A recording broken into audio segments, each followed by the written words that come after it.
My name is Laura Cooper. I'm 40 years old, and today is September 17th, 2018. I'm in Charleston, West Virginia, and I'm here speaking with my husband. I'm Bryan Cooper. I'm also 40 years old. Today is September 17th, 2018. We are here in Charleston, West Virginia, and I'm here speaking with my wife, Laura. So it's funny because we planned on having the kids here and we don't, which I kind of hope to use them as like a springboard of reasons to talk about stuff. Because when I was like thinking about getting into this today, I mean, what don't we know about each other is kind of a crazy thing. Because we spent so much time together already anyway. So I figured that's something we should talk about. Try to think of things we don't know. And then here's something we can talk about. So related to that, I have to take the kids home. And I'm driving them home and they're both kind of in pissy moods. And, they ask what's for dinner. And I said, I'm making chicken Caesar salads. And Tan's like, oh, at least I like the chicken. And then Zine just throws a complete fit. Says that all he's going to do is go home and eat peanut butter, blah, blah, blah. And it's amazing that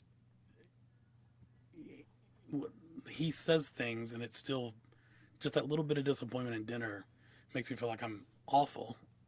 And I think, well, what the hell am I supposed to do? And like, should I come up with something for him? Yeah. So do you think we ever get over that? No, and it's even worse when you hear adults say that their parents ruined them, and then people say that parents ruin every kid ever. And so you think if that's possible, if that's accurate, then if every kid was ruined by their parents, then parents must be doing something right because most of those kids are fine. But do you think my mom, even now, if she senses even this tinge of disappointment in me, she feels like, a knife to her heart almost? Just I think she does, and I think that you do because you're just like her. It's awful. I don't feel like that. Oh God, I do. No, when the kids are disappointed, I'm just like, whatevs, you're gonna be fine. I think that disappointment thing kind of leads me in everything, though. I mean, even again, back to being here doing this, even the idea of being like 6 minutes late, I was thinking, I hope that's not inconveniencing someone later and things like that. Yeah. So that's a big hang up. I deal with people being late all the time, like in doing presentations and whatnot, and it drives me crazy too, but I always know that I'll make up for it. So that's kind of how I always see things like that, is like, if they're gonna take longer or be late, then I'm gonna make up for it by being faster or whatever. So I kind of see how it will work out instead of focusing on how it was disappointing. Also on the ride home, Dan said he really wants an Instapot. And he said that he wasn't supposed to say that to me because you told him it wasn't in the budget yet. Yep, I did. So just so you know, you've convinced Dan not to bring up things if they're not in our budget. And I think he might have felt guilty about that even. Yeah, So he's a maybe lot like you. I know. And at the same time, I notice things in Zine every day that I don't even say to him anymore because sometimes he says things or does things that are absolutely exactly the exact same things that I did when I was a kid. Like same thoughts that I had, like the whole thought pattern that leads to like creating some weird craft someday. Like I'm like, in my mind, I'm like, I did that exact thing. Did you do And those it's weird so crafts like weird. he does now when you were a I kid? don't know. I don't know if it was like things like that, but just like all kinds of things that he just like he goes through the same motions. It's almost like our DNA is precisely exact. Except then he does things like is completely outgoing and Right. completely confident and makes friends so easily. And I'm like, well, thank God he got that from Bryan because otherwise he would be exactly like me and we wouldn't have gotten anywhere. He does seem to be the one who is the most like us combined of the two completely. Like Tan is almost to the point. I mean, we used to say he was so much like me, and I still think he is a lot like me because I can see the things that he's thinking sometimes, and I know that that's just because he's so much like me. But he's really grown not to be like you and I as much as Zine has Yeah. big time become a part of you and I. Well, he's a little older, so maybe the same thing happens Maybe. as they get to be older. Tan's always been They a little become their stubborn like own. that, though. Yeah. Yeah. Any other thoughts on them? In their absence? If not, I'll ask you questions then. Is there anything you don't know? So, is there anything you think you don't know about me? I mean, I can't even, like, we've been together for 21 years now. Yeah. So that's more than half of our lives. Yep. So I mean, we've experienced all that together. We've barely been apart those 21 years. So that only leaves another 19 years before that. Tell me, God, we've covered so much of that. I was just talking with the lady outside before you got here about skiing. For some reason, I brought up skiing, and that you skied a lot, and that was all before you met me. So and I know you've told like the various stories about, Oh, man. stealing a hamburger at the whatever, and teaching the old ladies and dealing with the 14-year-old girls on lessons and stuff. But what did it really feel like to be free and able to go down the mountain? I was going to say, that's probably the biggest thing, is that was such a rush of freedom. Like, when we're 16, we get our cars and our first jobs and money. I mean, that's really feeling your freedom, period. But I felt like I dove in hardcore because I was pretty ambitious and, for my age, very reliable, and was given a lot of responsibilities that even the adults didn't have in the ski school. So, and I live so close, so I was almost always the first person on the mountain Saturday mornings. So I would, 16 years old, have a job, car, driving myself to the mountain, and then no one was around. I mean, they'd flip the lift on for myself to load, and I'd go up to the top, and I'd set the race course up. And that's interesting, too, because you don't typically like being alone. So No. It's interesting that you were doing that all, like, with no companion. Well, that was the end of it, though. I mean, as soon as the day started, it was party time with all my buddies. Yeah, but what was it like else. that first time down the mountain when nobody else was there? It's just so quiet. I mean, that's definitely a great memory of skiing down a mountain. First day in the morning, no one's around. It's super quiet. More quiet than you would think. What was it that we did recently that someone said they were surprised how quiet it was? I don't remember now. It doesn't matter. But, it was the ski lift, probably. Oh, yeah. I wasn't with Yeah. you on it, but that's what we noticed Yeah, right away. It was just silence. It's a lot more quiet than you think because it's such a exciting thing. Maybe that's why I liked it so much. But yeah, those mornings was always entertaining. We didn't really ski after we were together. I feel like we did some, right? A couple of times. There was that time that you showed off and came down and did that big swoosh and then fell right over. And then there was that the is other funny. time that was terrifying because you went right off of the edge because you couldn't see. And I ran up there to somehow try to rescue you. It really sucked. It was before we realized that you couldn't see. Yeah. My eyes getting worse was such a major factor in stopping skiing. It really sucks. Because I skied a couple of times with Dan after that, but never really much. Maybe we'll go again this year. Yeah, it would be really cool if we did. So is there anything about you that I don't know? No. There's got to be something. Not one thing. There's got to be something. Like a period in your life, growing up. Take me through all the places you guys lived, because I never get that straight. You lived in I Morgantown. don't really, well, yeah. But before the Morgantown, I mean, like, I was born in San Antonio, and then we moved to Dayton, Ohio. My dad was still in the Air Force then. And then it's just you and Sarah. Yes. And then we moved to Morgantown, and we lived at the first trailer that we lived at. And at that first Brookhaven. trailer, was it just you, Sarah, and Beth? Yeah, Beth was born while we were there. So then you went to the next trailer, and then all four of you were there. You, Yeah, Sarah, Annie Beth, was and Annie. born, and at Canyon. So it was all six of you in that last trailer Yep. before you bought And the the house dog. in Arthurdale. Right. Yeah, so we spent a lot of time looking for houses. And my parents were adamant that we had to have a 4-bedroom house because that was like the minimum that they could imagine for our 6-person family. And it was really hard to find a 4-bedroom house that they could afford. There were a few that we looked at that were disgusting. I remember one that smelled like cat pee. And on the one hand, we were like, wow, this house is really cool. And we almost decided to buy it. And my mom was just like, we're just not buying a house that smells like cat pee. We just can't. And so finally we found the house in Arthurdale. I don't remember a lot of the details about it except for like the day we moved.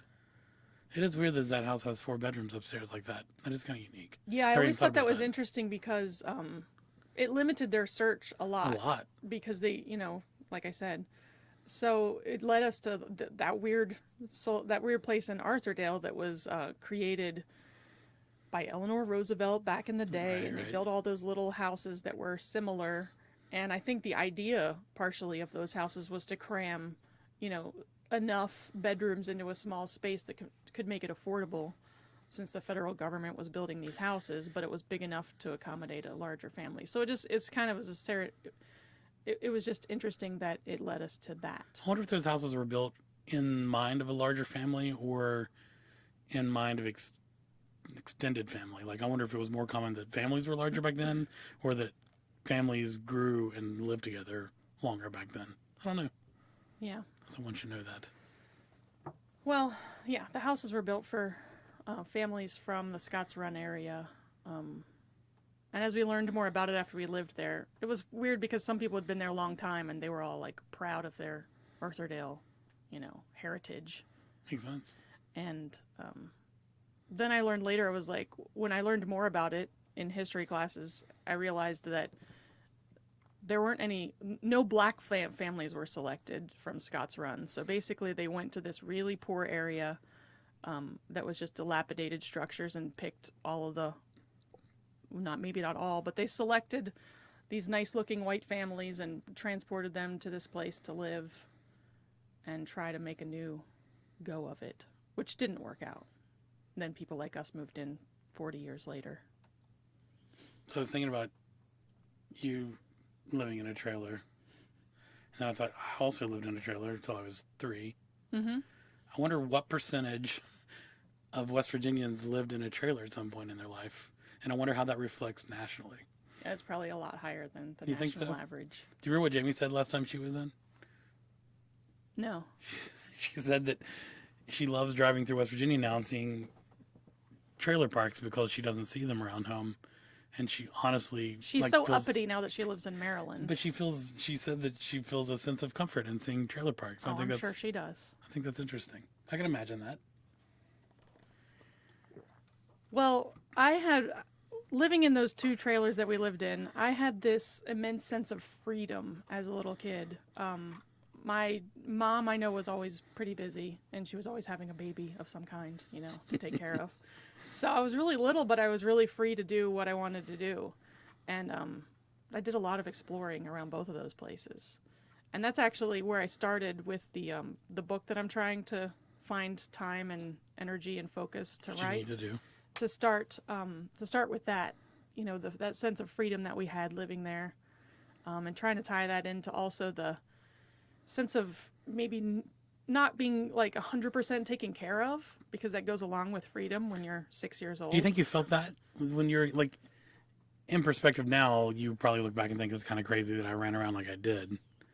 But do you think then you felt, what the hell is my parents doing? I don't think I understood the feeling then.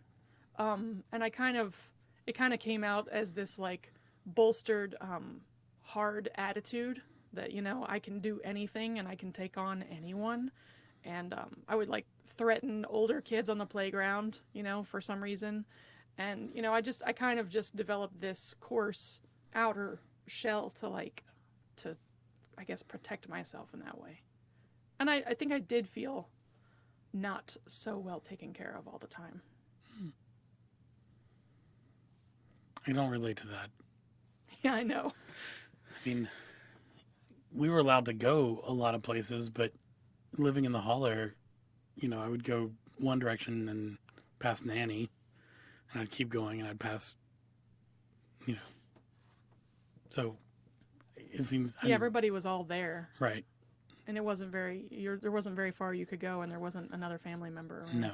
One road up and down. Where we were like in this city of people you could who really get lived out. in trailers, and there was probably a lot of crime that went on. The only thing I ever heard about was bikes being stolen.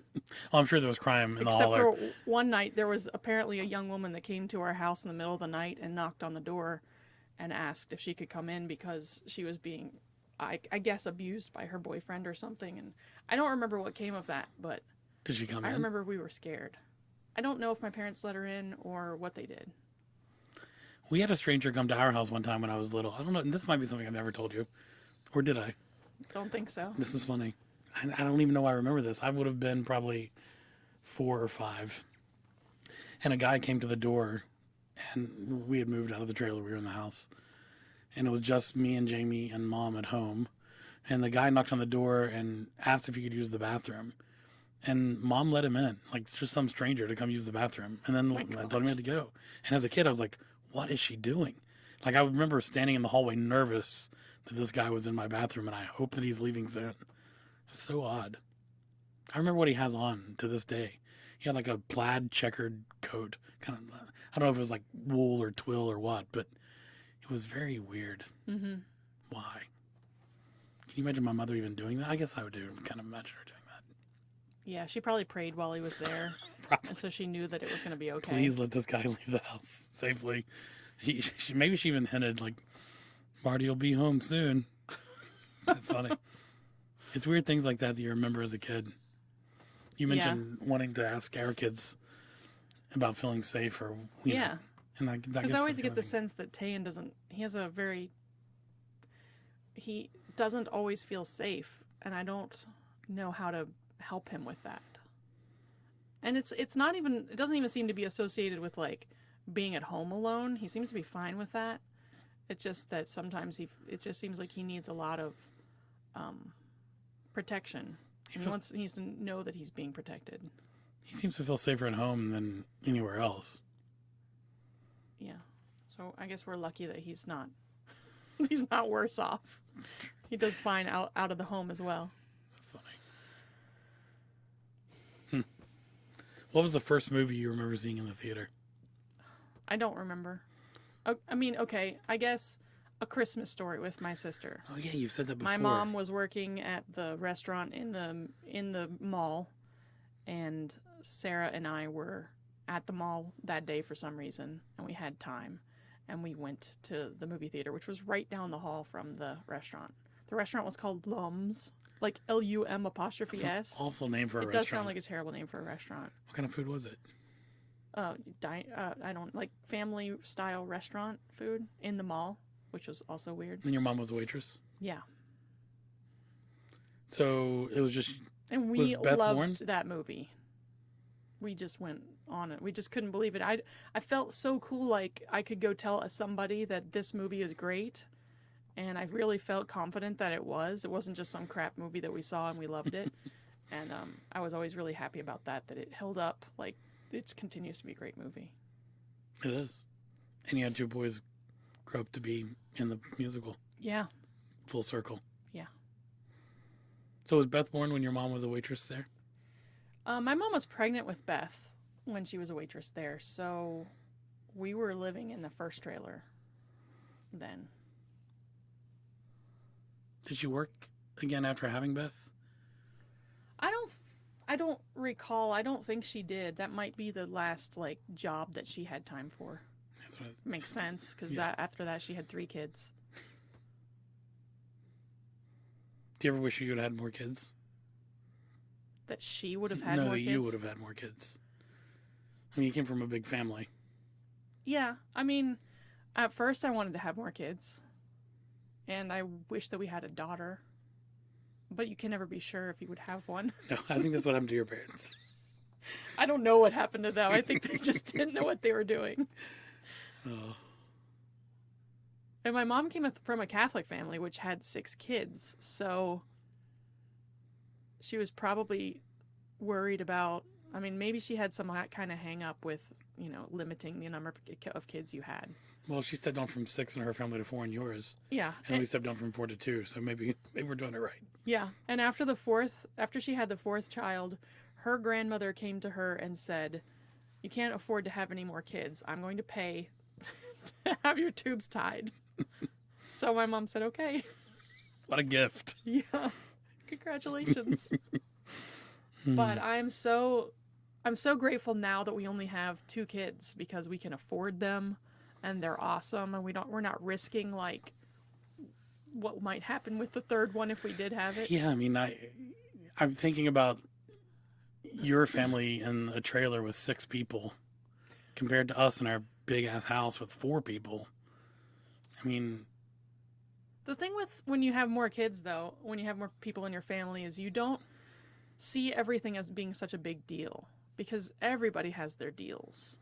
And there's so many deals going on all at the same time, and like people that are somebody's moody and somebody's upset and somebody's mad at somebody, or two people are getting along great. There's so much of that going around that nothing is as big of a deal as it is in a smaller family.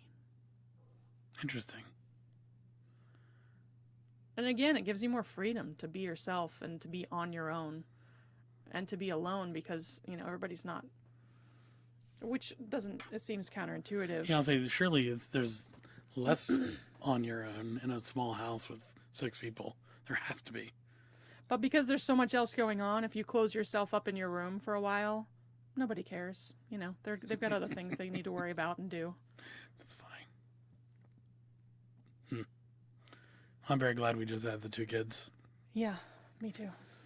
Daughter or not. I'm happy with the 2 that we have. And they're plenty. Mm-hmm.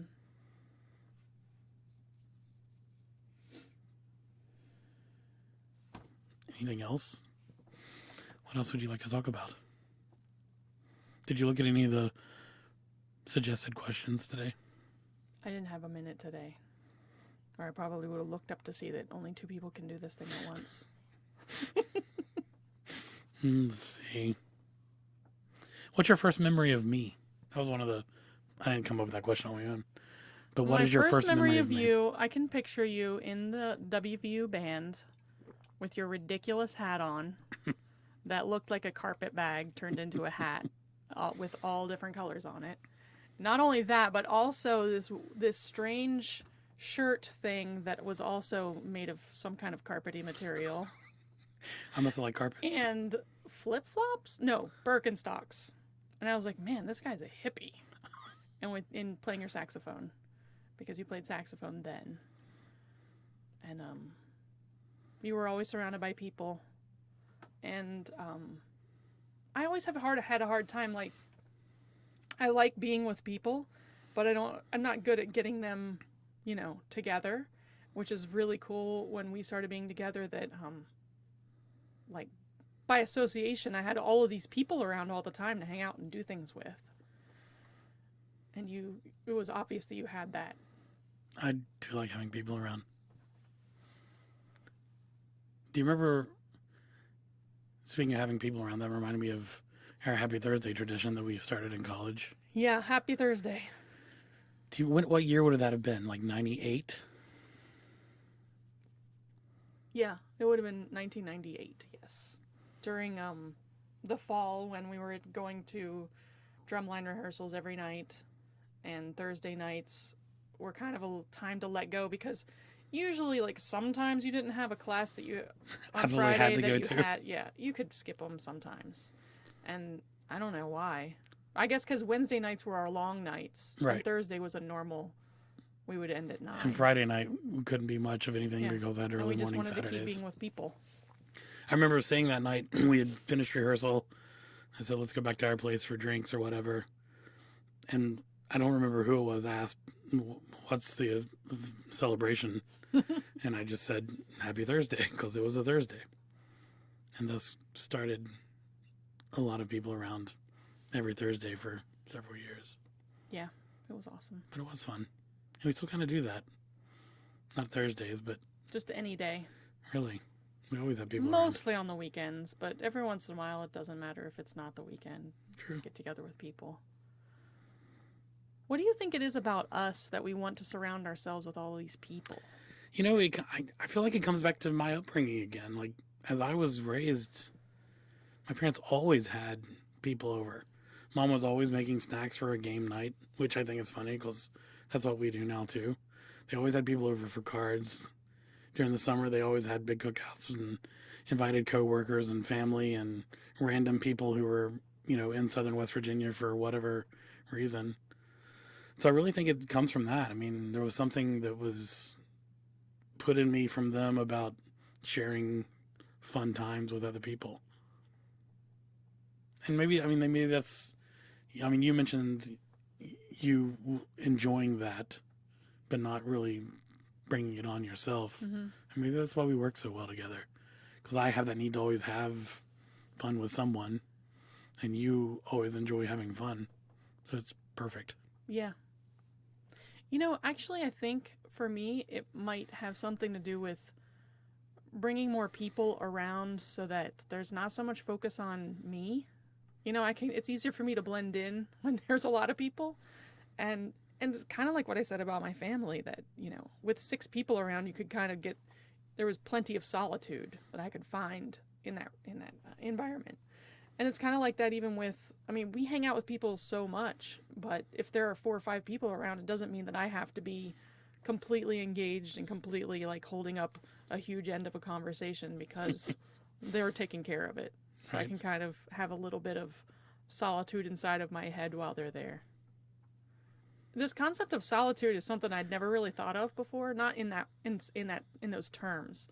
But I just finished reading that terrible book, 100 Years of Solitude, which is some kind of a classic, and I mostly hated it. But I read more about the author, who is a very important man. Some people say he's the best Colombian that there ever was, this Colombian man that wrote the book. Anyway, that a lot of his books revolved around solitude. And so then I started to think about the characters in the book, that they were all together in this big house and they were a family, but they didn't really connect, and they were all like inside of their own heads. And I thought that's always, that's where I like to be most of the time. And when you look up the word solitude, because I did a few days ago when I was looking about this, it can be construed with loneliness, but at the same time, it's separate from loneliness because a lot of people enjoy it, at least to some extent. So solitude is really important to me, and somehow I enjoy finding solitude with people around, and also it seems like it has around. To be directly related to your family. It seems that at some point in your life, little Laura must have thought, the only way I can get away from all this going on is to find solitude in myself somehow. Yeah. I kind of knew that if nobody was around, then I could always trust myself. I know I'm not going to get hurt. Nobody's going to think anything of me because, I'm by myself. It's just me. But why would you think the opposite? I don't know. Maybe it was about that tough persona that I was talking about. Maybe I was putting on this tough persona all the time, and it gave me a chance to take it off. Did your family invite, you know how my family was always about strangers. There really isn't one. Did your family invite, random people into your house all the time? I'm not talking about the guy going to the bathroom. Not random people, not as random as that guy. Not like that. That's not what I meant. But we did have visitors a lot. Mary Kay especially, a friend of our family, would come to work in Morgantown, every other weekend or something. She was a lab technician, so she had this job where she could take up extra hours every other weekend or something. So she would stay with us for the weekends, and it was always so much fun to know that she was coming. And I had 2 beds in my room, so she would sleep in there, and we would talk sometimes at night, or sometimes we wouldn't, but it was just cool to have her around. How did they meet her? Mary is from Wheeling, where my parents are also from, and her family, as well as her husband's family, went to the same school as my mom, so they knew each other. Their families knew each other from way back. And then they re-met, I think, when they were adults through my mom's brother. So that's not really a stranger. That's someone they had a connection to. Not a stranger. But we liked to have visitors. But did you think your parents ever, met someone random at work who just moved to town and they were like, come spend the weekend? No. They never did stuff like that? No. They had a small 4-bedroom house with 4 kids. True. Oh, yes. And a Back dog. to that. Very limiting. Talking about shaping your life. Man. I wouldn't invite a stranger. Do we ever invite strangers to come stay with us? I've been told that we are very quick to invite people over. And I know for a fact we do. And we had Nikki and her family come stay with us when they were on their way back from a trip. If people come in for business and we're out with them, we'll invite them back to the house for drinks or whatever. I don't know if that's... Yeah, a lot of people are more private about their home. I think so too. And ours is for everyone. Yeah, it really is. I definitely credit that to my parents, without a doubt. Yeah. They had all those friends that, they didn't know anyone in that town. They were all, most of them were from Pittsburgh, and they were coming to southern West Virginia to work off their student loan debt by being dentists or other civil servants. And somehow my parents met them. They'd meet them at a video rental store and say, hey, come over to a party. As much as it seems like your parents do fit in with the crowd that they were around then, mostly just because of their accents. Right. And their family style. Right. As much as that, they also seemed to have a strong desire to broaden their horizons or broaden the people that they hang out with, and fascinated by the people that came from somewhere else. That seems to come from Nanny. I mean, that seemed directly related to Dad and his family, because she was always wanting to travel, always being out.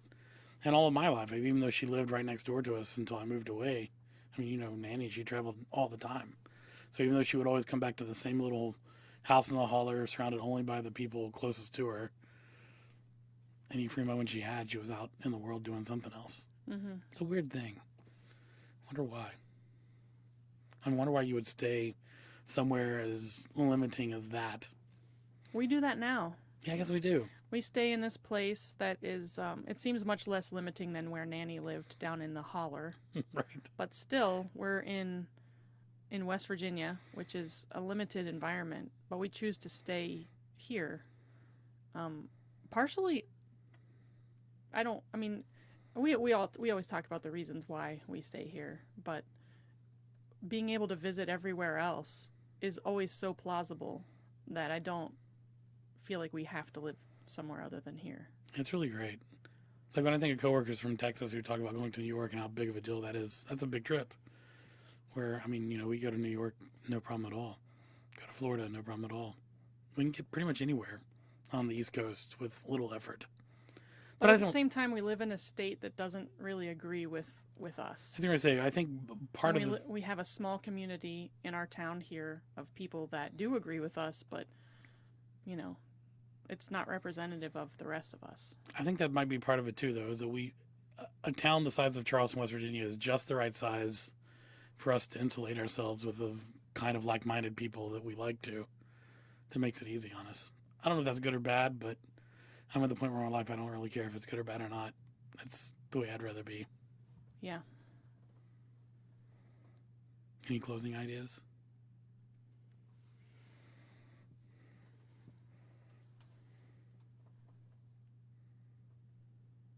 I'm kind of conflicted with that sense of responsibility of trying to make things better and kind of giving up on that at some point and saying, we raise our kids, we do a good job, we're preparing for our future, and that's all we can do. I think that's right. That's the way I feel now. The world's big and it's long. Life goes on for a long time. And I think the only thing we really have control, you and I at least, is our kids. We started talking about them, and I think that's probably why. Our main responsibility seems to be them. And I feel that if we raise them and we raise them right, in the long time, that'll pay off for everyone. Them and the next generation of whoever. Do you think our kids will have kids? I know Tayan will have kids. Yeah. And I don't know if Zine will be able to focus on anything like that. Other than himself long enough to have a child? Himself.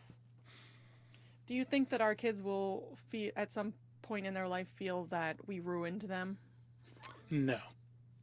I think they will look back and laugh at things. Be like, oh my God, my parents were crazy for letting us do that, or I can't believe they made us do that, but no. Well, in my growing up, where I maybe didn't feel completely protected all the time, I'm still fine.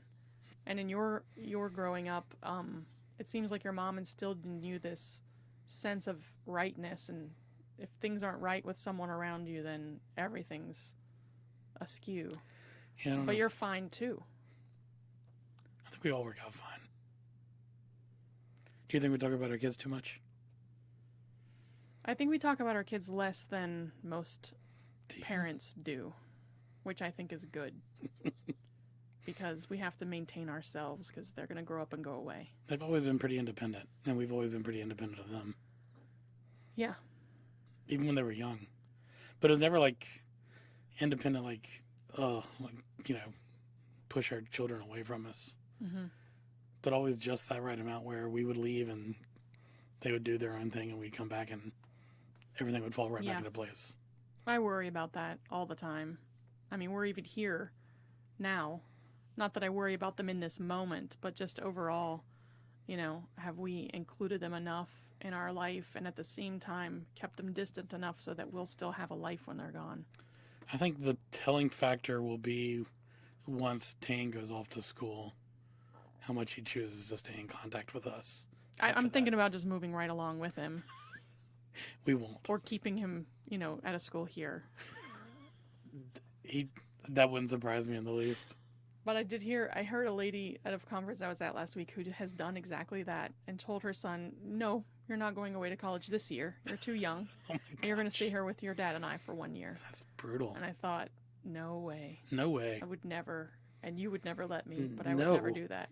That seems way overbearing. Yeah. Too much. They're going to fly free. Except for I'm just going to be living down the street. Well, I hope you don't get bored of me. You already know so much about me. I think it's awesome because we say that we think the same thing so much. Like we're typing to each other all day on our computers at our various works, and half the time we type the same thing at exactly the same time, and it's pretty cool. It is. I think eventually we won't even have to say words. Remember when we were younger, I was seeing like old people at restaurants, and they would sit there silent, and we'd like, "Oh man, that's miserable." Yeah, but I would feel really uncomfortable for them. I think that might be okay though. I think they really might be so in sync that doesn't. I think we might have been reading that wrong the whole time. Mm-hmm. Old people quiet in restaurants are probably just so in sync they don't need to talk anymore. They've evolved past us, Laura. One day we'll get there. Yeah, that sounds kind of miserable though. I hope we always find something to talk about. Well, we'll have other people around that we'll have to talk about, so that's why. Well, thank you for coming here with me. Thanks for bringing me.